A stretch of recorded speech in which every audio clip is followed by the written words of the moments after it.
మాది నూజివేడ మండలం మరసపూడి గ్రామం అండి మాది. నాకు 5 పిల్లలండి.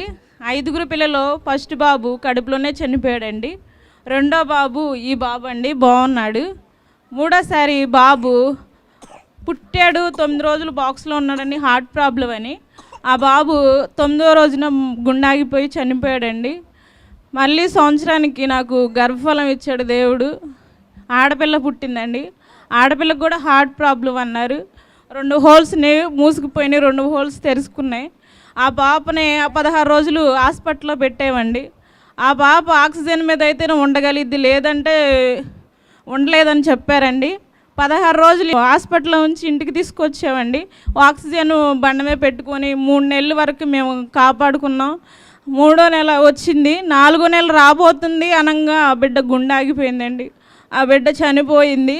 ఇసాగయ్య గారు ప్రార్థన వింటా ఉన్నాం కానీ మేము రావట్లేదండి. ఇలా పాప పుట్టి చనిపోవటం వల్ల నాకు బిడ్డలు ఎత్తున్నాడు, దేవుడు తీసేసుకుంటున్నాడు. నాకు ఇచ్చి ఎందుకు తీసుకుంటున్నాడు, నాకు ఇవ్వద్దయ్యా, నేను మరలా నాకు సంవత్సరంలోపే గర్భఫలం ఇచ్చాడు దేవుడు. ఆ గర్భఫలం నాకు వద్దని నేను 6 రోజులు గోజాడానండి.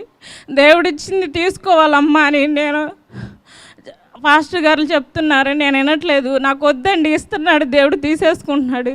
దేవుడు నాకు ఇస్తే నాకు ఆయుష్ని ఆరోగ్యమైన బిడ్డని కావాలి, నాకు ఇస్తే ఆరోగ్యమైన బిడ్డని, లేకపోతే నాకు బిడ్డలు వద్దని నేను ప్రార్థన చేసుకునేదాన్ని అండి.